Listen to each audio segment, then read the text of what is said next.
بسم اللہ الرحمن الرحیم۔ ڈاکٹر امجد علی بٹی ایک نئے موضوع کے ساتھ حاضر خدمت۔ ہمارا آج کا موضوع دنیا کے بڑے مذاہب سیریز میں سکھ مت کے حوالے سے ہے۔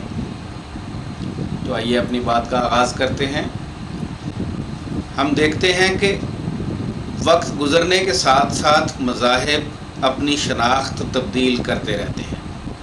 یہ دنیا کے ہر مذہب میں ہوا ہے۔ ابتدا میں وہ کچھ اور تھا، وقت کے ساتھ ساتھ اس میں تبدیلیاں آتی گئیں۔ ہندوستانی سرزمین پر نمودار ہونے والے مذاہب، خاص طور پر ہندو مت بھی اس تبدیلی سے گزرا ہے۔ بدھ مت اور جین مت کی تحریکیں اس حوالے سے اہم ہیں کہ انہوں نے برہمنزم کے خلاف آواز بلند کی اور نئے مذاہب کی بنیاد رکھی، یعنی کہ ہندو مت میں ہی سے بدھ مت اور جین مت ابھرے۔ وقت گزرنے کے ساتھ ساتھ بدھ مت نے ایک جامد مذہب کی شکل اختیار کر لی اور جین مت کے پیروکاروں نے ہندو دھرم کے زیر سایہ زندگی گزارنے میں ہی عافیت محسوس کی۔ اسلام نے ہندوستانی معاشرے میں ہلچل ضرور پیدا کی، مگر وہ بھی 16ویں صدی عیسوی تک زیادہ تر روایات کا مجموعہ بن کر ہی رہ گیا۔ ایک محقق کے مطابق کیونکہ مسلمان حکمرانوں نے کبھی بھی اسلام کی تبلیغ کے لیے کوئی سرکاری یا حکومتی ادارہ نہیں بنایا اور نہ ہی مبلغین کی سرپرستی کی، لہٰذا معاشرے پر گہری نظر رکھنے والوں نے اپنے اپنے طور پر معاشرے کی اصلاح کی ذمہ داری نبھائی۔ خاص طور پر صوفیہ کرام نے اس ذمہ داری کو نہایت کامیابی سے نبھایا۔ اسلام سے ہٹ کر بات کریں تو رامانت، چیتنیہ، کبیر داس، میرا بائی اور ولبھ جیسے اصلاح پسندوں نے ہندو مت کے خلفشار اور انتشار کو اپنے اپنے انداز سے دور کرنے کی کوشش کی۔ اگرچہ انہوں نے بھکتی تحریک کے تحت روزمرہ زندگی میں تبدیلی لانے کی بات تو کی، مگر ان کا مقصد زیادہ تر اعلیٰ مذہبی گروہوں یعنی پنڈتوں اور پروہتوں کے شکنجے سے اور شرک جیسی برائیوں سے عوام کو نجات دلانے تک ہی محدود رہی۔ اسی طرح بھکتوں کی توجہ صبر و شکر، آئندہ زندگی میں نجات، بت پرستی اور کثرت پرستی تک محدود رہی۔ اس کا نتیجہ یہ نکلا کہ وہ مذہبی اور سماجی جھگڑوں میں الجھ کر رہ گئے۔ چونکہ بھکتوں نے لوگوں کی سماجی حالت کو درست کرنے کا نہ سوچا، اس لیے ان کا احتجاج یا ان کی تحریک عوام کو کسی ایک پلیٹ فارم پر اکٹھا کرنے میں ناکام رہی۔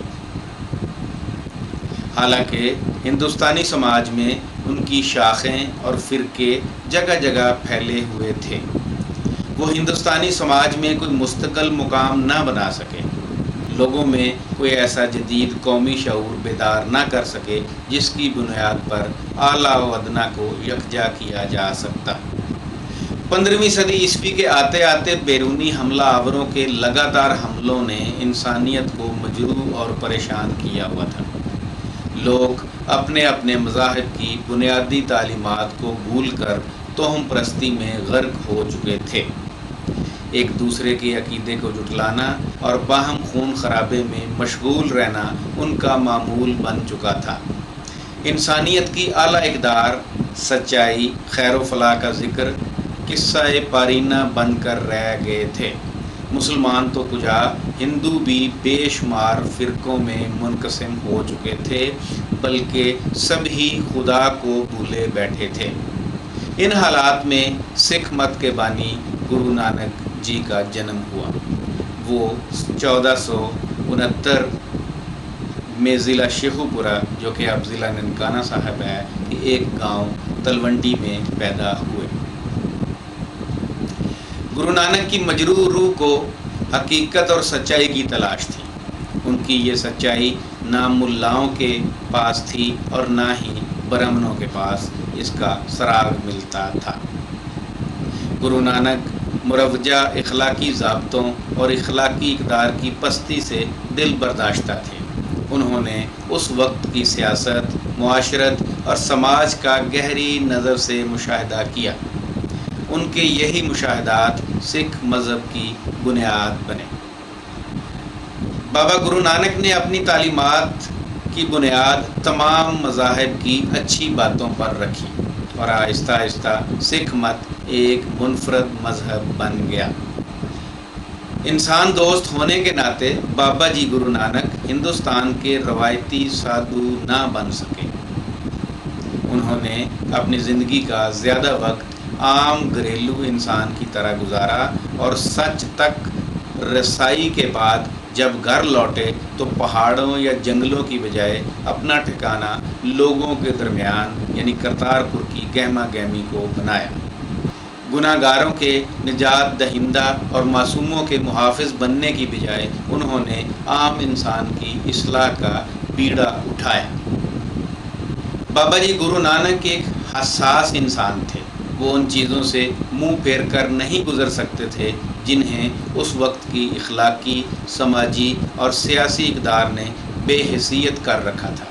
وہ سچ کی تلاش میں کریا کریا، گاؤں گاؤں، شہر شہر گھومے اور مختلف مذاہب کے مذہبی اجتماعات میں بھی شرکت کی۔ انہوں نے ہندوؤں کی مذہبی کتاب وید، سمرتی، شاستر اور پرانوں کا مطالعہ کیا اور مسلمانوں کی مذہبی کتاب قرآن مجید پر بھی غور و فکر کیا۔ آخرکار جب وہ اپنی کوشش میں کامیاب ہوئے اور کسب حقیقت کر لیا تو ایک نئے مذہب سکھ مت کی بنیاد رکھی۔ انہوں نے ہندوؤں اور مسلمانوں کی فرسودہ رسموں کی سختی سے مذمت کی اور ایک اخلاقی انسانی ہستی کا تصور پیش کیا۔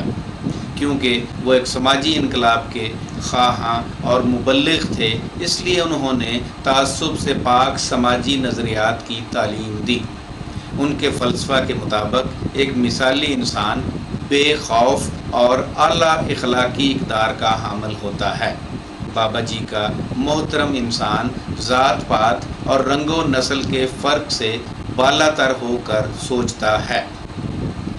سب کچھ میرا ہے کے تصور اور دنیاوی حرص و طمع سے آزاد ہوتا ہے۔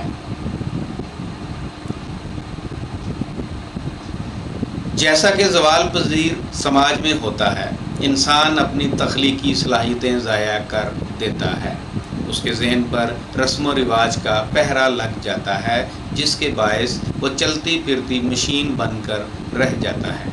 اسی طرح اس عہد میں ظاہری رسموں کی پابندی نے ہندو اور مسلمان دونوں کو اخلاقی پسماندگی میں غرق کر رکھا تھا۔ بابا جی گرو نانک اپنے کلام میں ہندوؤں اور مسلمانوں کی سماجی اور مذہبی حالت کا نقشہ یوں پیش کرتے ہیں۔ ترجمہ: گوشت خور یعنی مسلمان نمازیں ادا کرتے ہیں اور جینو پہن کر گھومنے والے ہندو لوگوں پر ظلم کرنا اپنا فرض سمجھتے ہیں۔ برہمن مال و دولت والوں کے گھر جا کر پوجا پاٹ کر کے خوش ہوتے ہیں۔ ان دونوں کا سرمایہ اور کاروبار جھوٹ پر مبنی ہے اور وہ جھوٹ کے ذریعے رزق کماتے ہیں۔ شرم و حیا دنیا سے اٹھ چکا ہے، ہر طرف جھوٹ ہی جھوٹ ہے۔ ماتھے پر تلک لگا رکھا ہے، کمر پر زرد رنگ کی دھوتی ہے، مگر ہاتھ میں چھری لے کر لوگوں کا خون کرتے ہیں۔ ایسے لوگ بھی ہیں جو نیلے رنگ کے کپڑے پہن کر حاکموں کی نگاہ میں شریف بننے کی کوشش کرتے ہیں۔ ظلم یہ ہے کہ برہمن جن لوگوں کو ملیچ کہتے ہیں انہی کی کمائی سے مذہبی فرائض کی ادائیگی کرتے ہیں۔ دوسری طرف مسلمان جس بکرے کی گردن پر بدیسی زبان یعنی عربی کا کلمہ پڑھ کر چھری پھیرتے ہیں اسی کا گوشت کھاتے ہیں اور اوپر سے یہ بھی کہتے ہیں کہ ہمارے چوکے کے قریب مت آنا، یعنی کہ جہاں وہ روٹی کھاتے ہیں، کہیں ہماری خوراک پلید نہ ہو جائے اور ہم پلید نہ ہو جائیں، حالانکہ وہ مسلمان پلید جسم کے ساتھ غلط کاریاں کرتے ہیں۔ نانک ان دونوں سے کہہ دے پاکیزگی تب نصیب ہوگی جب سچائی کا دامن تھامو گے۔ بابا جی گرو نانک ایک ایسے معاشرے کی خواہش رکھتے ہیں جو نہ ہندو ہو اور نہ مسلمان۔ وہ یہ بھی سمجھتے تھے کہ ذہنی آزادی کے بغیر لوگوں کو اخلاقی قدروں سے آگاہ کرنا مشکل ہوتا ہے۔ اسی لیے گرو نانک نے سماج کی خرابیوں کی نشاندہی کرنا شروع کی۔ آپ کی سماجی جدوجہد اور سکھ مت کے آغاز کے بارے میں سید محمد لطیف ہسٹری آف دی پنجاب میں لکھتے ہیں، ترجمہ: طویل عوامی جدوجہد کے دوران گرو نانک کی کوششوں کا مقصد ان مذہبی اور سماجی اختلافات کو ختم کرنا یا کم کرنا تھا جو ہندوستان کے دو بڑے مذہبی گروہوں یعنی مسلمانوں اور ہندوؤں کے درمیان جھگڑے اور فساد کا باعث تھے۔ انہیں اس کوشش میں بڑی حد تک کامیابی ہوئی۔ انہوں نے ہندو مسلم فسادات کو سخت ناپسند کیا اور نوع انسانی کے باہمی سلوک، پیار، محبت اور بھلائی کو اپنے پیش کردہ نئے مذہب کی بنیاد بنایا۔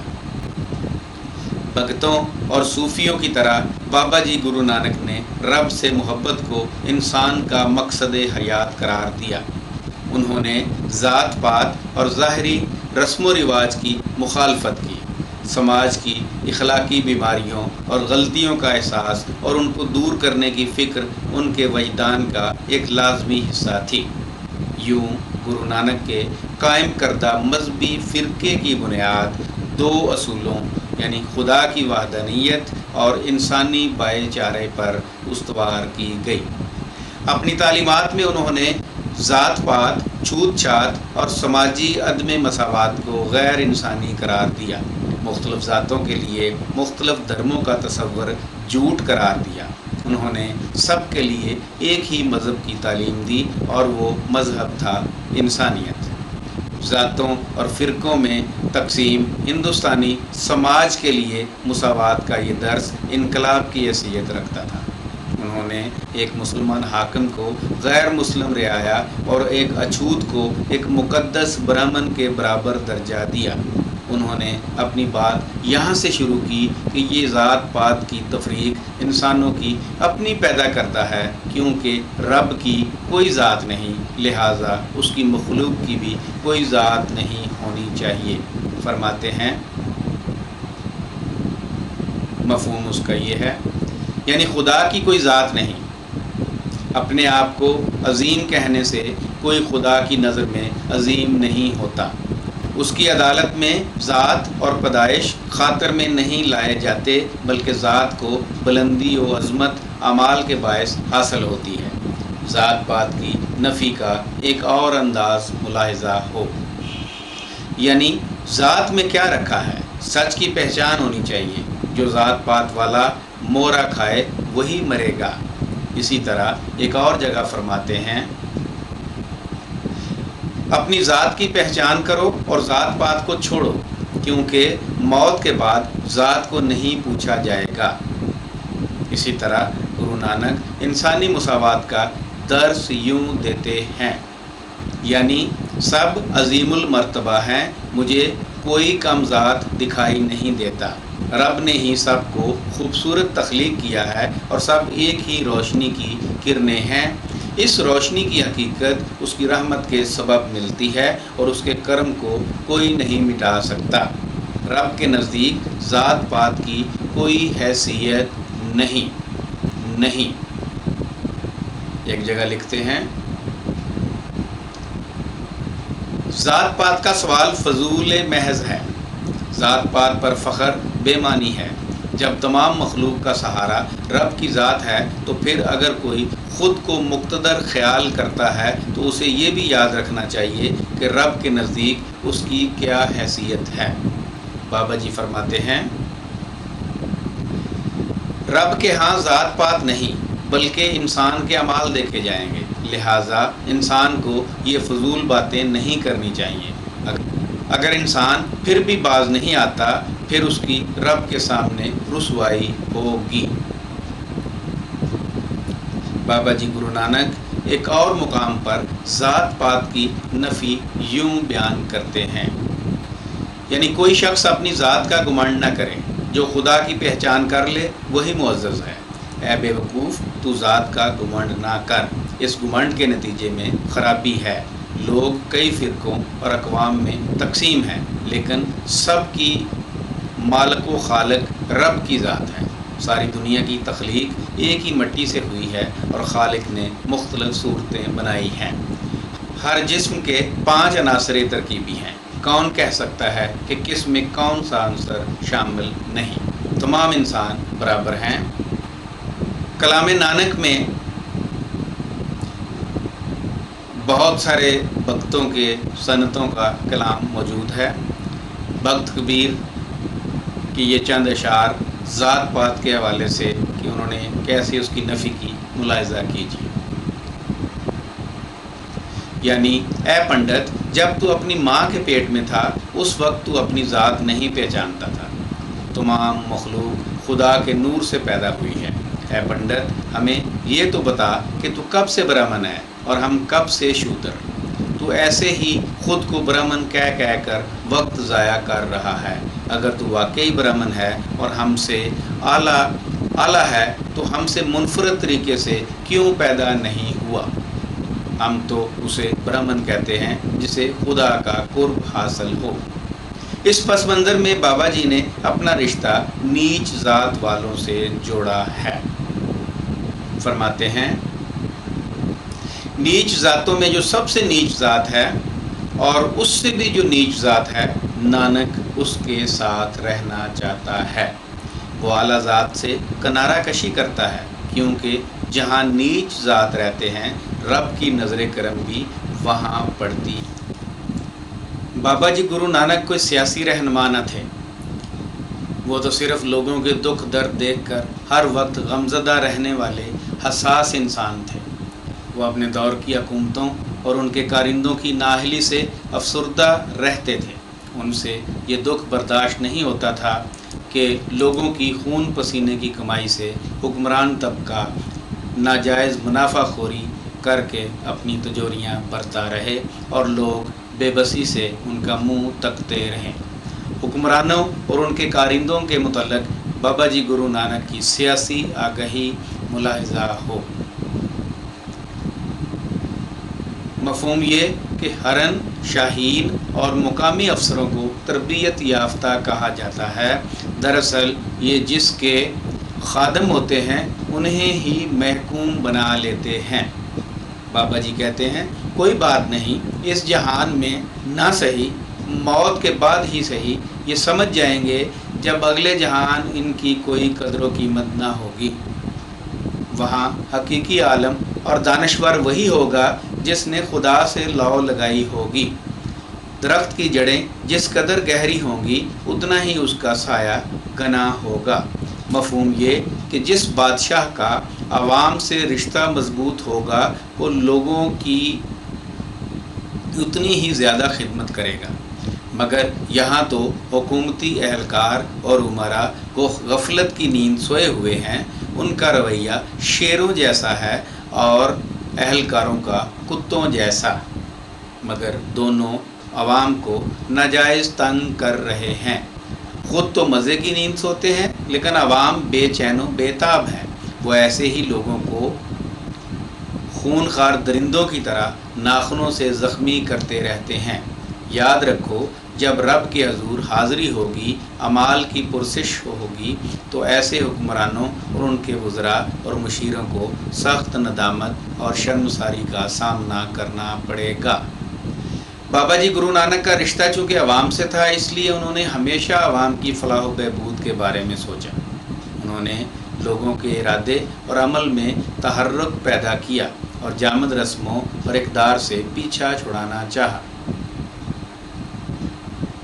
چونکہ وہ سب کو ایک ہی انسانی معاشرے کا رکن سمجھتے تھے، اس لیے انہوں نے انسانی بھائی چارے اور سماجی مساوات کے اصولوں کو معاشرے کی بنیاد بنانے کی کوشش کی، لیکن معاشرے کی رفتار ہی کچھ اور تھی، لہٰذا انہوں نے سر عام ایسے معاشرے کی مذمت کی ہے۔ فرماتے ہیں، یہ معاشرہ کتے کے منہ جیسا لگ رہا ہے کہ ایسا ہی وقت آ گیا ہے جب دوسروں کا مال کھانا اپنا حق سمجھا جا رہا ہے۔ لوگ جھوٹ بول کر ایک دوسرے کی طرف منہ کر کے بونکتے ہیں۔ دین دھرم کا تصور ختم ہو چکا ہے، زندگی بے مزہ ہو چکی ہے۔ ایسے لوگوں نے مرنے کے بعد برے افکار ہی چھوڑ جانے ہیں۔ نانک کہتا ہے کہ قسمت میں جو لکھا تھا وہ جھیل رہے ہیں۔ مالک کا حکم پورا ہو کے رہتا ہے۔ عورتیں ناسمجھ اور مرد ان کے صیاد بنے ہوئے ہیں۔ نیک سیرت، اپنے نفس پہ گرفت اور پاکیزگی جیسے اوصاف ختم ہو چکے ہیں۔ جو چیزیں کھانے کی نہیں وہ کھائی جا رہی ہیں۔ دھرم اپنے گھر میں جا چھپا ہے، عزت و قدر بھی اس کے ساتھ ہی جا چکی ہے۔ اس صورتحال میں اے نانک، اپنے رب کی ذات ہی ہے جسے سہارا سمجھنا کافی ہے، لہٰذا اور کسی کا کیا بھروسہ۔ ہم دیکھتے ہیں کہ بابا جی کی تنقید کی زد میں زیادہ تر حکمران طبقہ آیا ہے۔ قاضی کی ناانصافی انہیں ایک آنکھ نہیں پاتی۔ اس عہد کی ناانصافیوں پر تنقید کرتے ہوئے بابا جی فرماتے ہیں، قاضی کی ذمہ داری انصاف کرنا ہوتا ہے، لیکن وہ تسبیح گھماتا ہے اور خدا کا ذکر کرتا ہے، یعنی جو اس کا کام ہے وہ نہیں کر رہا بلکہ دوسرے کاموں میں لگا ہوا ہے، مگر ساتھ ساتھ تسبیح کے ساتھ ساتھ وہ رشوت بھی لیتا ہے اور سچائی کا خون بھی کرتا ہے، اور اگر کوئی وجہ پوچھے تو کتاب کھول کر اپنے حق میں پڑھ کر سنا دیتا ہے، قانون کی کتاب پڑھ۔ ایک اور جگہ لکھتے ہیں، قاضی جھوٹ بولتا ہے اور رشوت لیتا ہے، برہمن انسان کو قتل کر کے نہاتا ہے، اشنان کرتا ہے، علم سے عاری جوگی سیدھی راہ نہیں چلتا۔ یہ تینوں ہی یعنی قاضی، برہمن اور جوگی خود کو بھائی چارے کا علم بردار کہنے والے انسانی پستی کا سبب بنے ہوئے ہیں۔ بابا جی گرو نانک حق اور سچ کی تلاش میں گوتم بدھ کی طرح ہندوستان بھر کا سفر کرتے ہیں، بلکہ وہ بیرون ملک بھی دورے کرتے ہیں۔ اپنے تبلیغی دوروں کے دوران گرو نانک جی نے لوگوں کے مذہبی عقائد کا گہری نظر سے مطالعہ کیا۔ آخرکار وہ اس نتیجے تک پہنچے کہ لوگ محبت اور بھکتی کو چھوڑ کر ظاہری رسم و رواج کو ہی عبادت کا درجہ دے بیٹھے ہیں، جو خدا تک رسائی کا ذریعہ ہرگز بھی نہیں۔ فرماتے ہیں، اگر کوئی چور کسی کا مال لوٹ کر اپنے بزرگوں کی نظر کر دے تو ایسا مال آگے چل کر اپنی پہچان خود کرائے گا، یوں بزرگوں کو چور سمجھا جائے گا۔ دلال یعنی کہ برہمن جس نے یہ رسم ادا کی ہے کہ ہاتھ کاٹے جائیں گے، اے نانک وہاں چل کر اسی سخاوت کا اچھا اجر ملے گا جو محنت کی کمائی سے کی گئی ہوگی۔ مفہوم یہ ہوا کہ خدا تک رسائی کا ذریعہ حرام کی کمائی سے سخاوت کرنا نہیں ہوتا، بلکہ اس کا معیار برائیوں سے بچنا ہوتا ہے۔ ان میں یہ چار برائیاں خاص طور پہ قابل ذکر ہیں۔ بابا جی فرماتے ہیں، کھوٹی عقل مردہ ضمیر ڈومنی میراسن ہے، بے رحمی کسائن ہے، چغلی کرنا چوڑی یعنی حرام خوری کرنا ہے، غصہ کرنا چنڈال کی مانند ہوتا ہے۔ یہ چاروں برائیاں ہر وقت انسان کے اندر رہتی ہیں، لہٰذا اندر کی صفائی ضروری ہے۔ مگر اس زمانے میں تو مسلمانوں، ہندوؤں اور دیگر مذاہب کے پیروکاروں کی کچھ یوں حالت تھی، یعنی جب کوئی ہندو دھرم میں داخل ہونے کے لیے آتا ہے تو برہمن منتر پڑھ کر جینو اس کے گلے میں ڈال دیتا ہے، لیکن اگر کوئی جینو پہن کر بھی برے کام کرتا رہے تو پھر اس کے اشنان کرنے کا کیا فائدہ؟ مسلمان اپنے مذہب کی عظمت بیان کرتا ہے، وہ کہتا ہے کہ حضرت محمد صلی اللہ علیہ وسلم پر ایمان لائے بغیر خدا کا قرب نصیب نہیں ہوتا، مگر جو تعلیم رسول اللہ نے دی اس پر بہت کم عمل کرتا ہے۔ نیک عمل کیے بغیر کسی کو جنت نہیں ملتی۔ جوگیوں کے گروہ میں شامل ہونے کے لیے کانوں میں مندرے پہننے پڑتے ہیں، اور پھر جوگی منزل مقصود تک پہنچنے کے لیے در بدر کی ٹھوکریں کھاتا ہے۔ وہ یہ بھول جاتا ہے کہ خدا ہر جگہ موجود ہے، یہاں سب مسافر ہیں، پیغام ملتے ہی گھڑی بھر میں تیار ہو جانا ہے۔ جو شخص دنیا میں خدا کو پہچان لیتا ہے وہ مرنے کے بعد بھی رب کی پہچان کر لے گا، ورنہ ہندو یا مسلمان کا شیخی بگارنا فضول ہے۔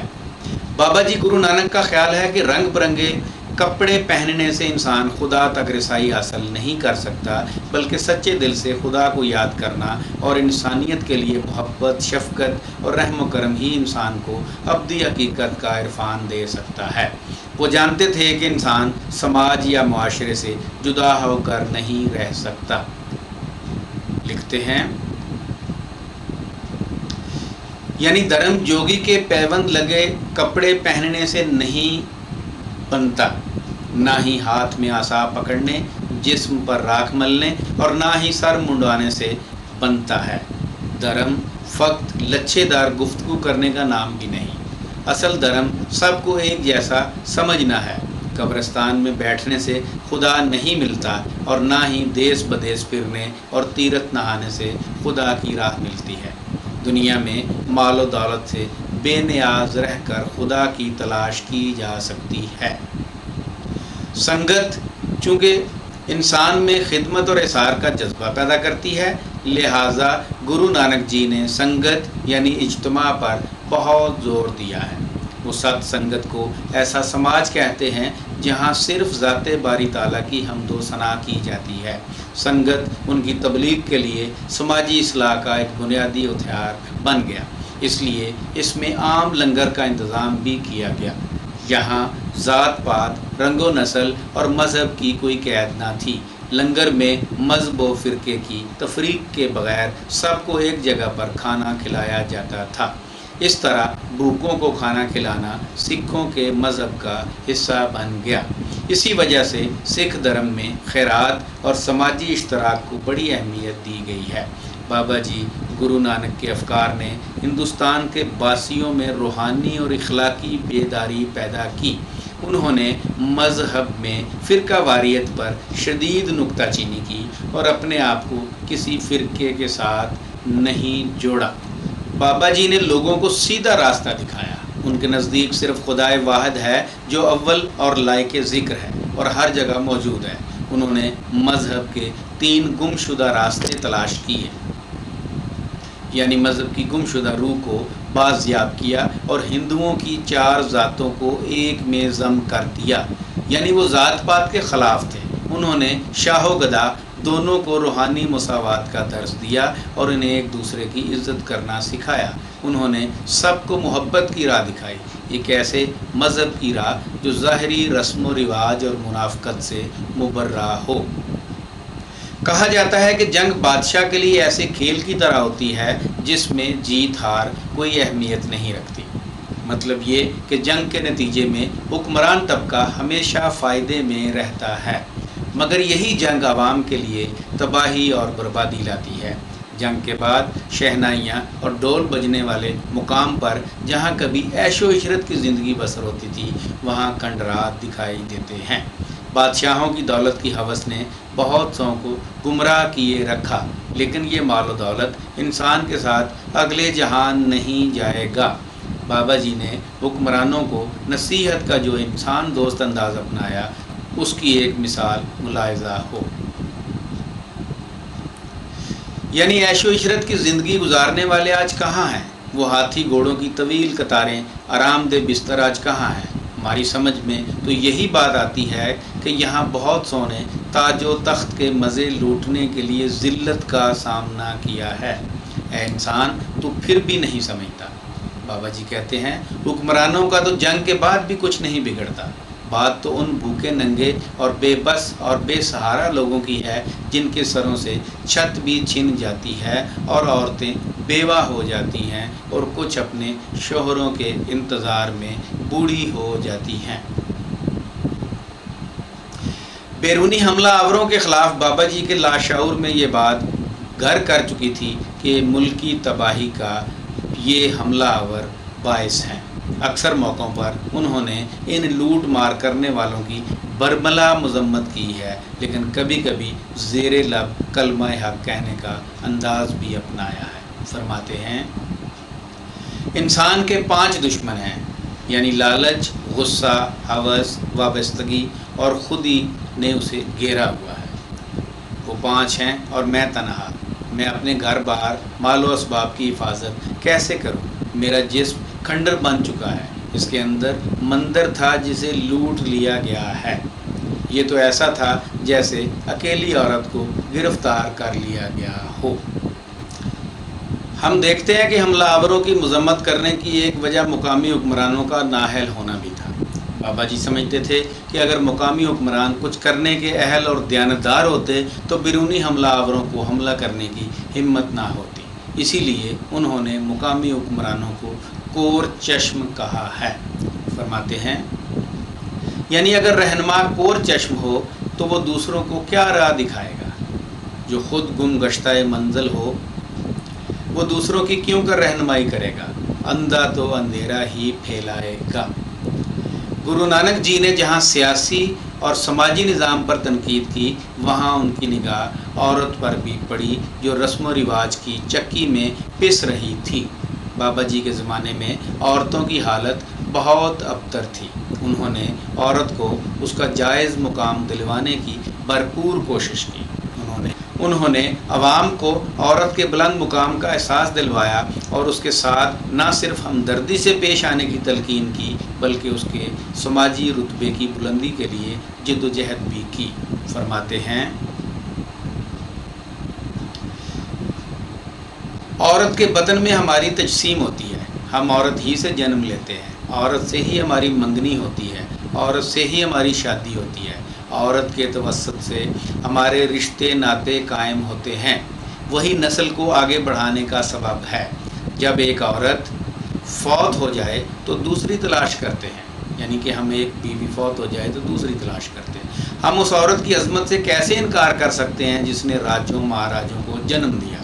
عورت سے ہی عورت پیدا ہوتی ہے، عورت کے بغیر کوئی پیدا نہیں ہوتا، اس سے فقط خدا پیدا نہیں ہوا۔ اے نانک، مرد ہو یا عورت، جس کی زبان پر رب کی تعریف ہے وہی خوش نصیب ہے، وہی رب کی سچی بارگاہ میں عزت پائے گا۔ اب ہم اس ساری گفتگو کو سمیٹنے کی کوشش کرتے ہیں تو ہم دیکھتے ہیں کہ بابا جی گرو نانک کا پیغام انسان دوستی کا پیغام تھا۔ انہوں نے اپنے افکار و تعلیمات میں ہر مذہب، نسل اور فرقے کو مخاطب کیا ہے۔ انہوں نے خاص طور پر کسی مذہب کو کم تر قرار نہیں دیا۔ یہاں اس بات کی وضاحت بھی ضروری ہے کہ گرو نانک جی نے ہندو دھرم اور اسلام میں فکری ہم آہنگی پیدا کرنا نہیں چاہی، بلکہ وہ تو ایک ایسے مذہب کے متلاشی تھے جس میں تمام مذاہب کی اعلیٰ تعلیمات کو یکجا کر لیا جائے، کیونکہ وہ سمجھتے تھے کہ اس وقت کے مذاہب کا ظاہری لبادہ انسانوں کے درمیان فرقہ واریت کا باعث بنا ہوا ہے اور اب لوگوں کو ایک نئے مذہب کی ضرورت ہے۔ گرو نانک جی نے وقت کی اس ضرورت کو پورا کرنے کی کوشش کی اور مذہب کی ظاہری روایات کی مذمت کی، لوگوں کو باہمی محبت کا درس دیا اور خود کو انسان دوستوں میں شمار کروا لیا۔ آپ کا بہت شکریہ، مجھے آپ کے فیڈ بیک کا انتظار رہے گا۔ عام نیکی کریں اور لوگوں کو عام نیکی کرنے کی ترغیب دیں۔ والسلام۔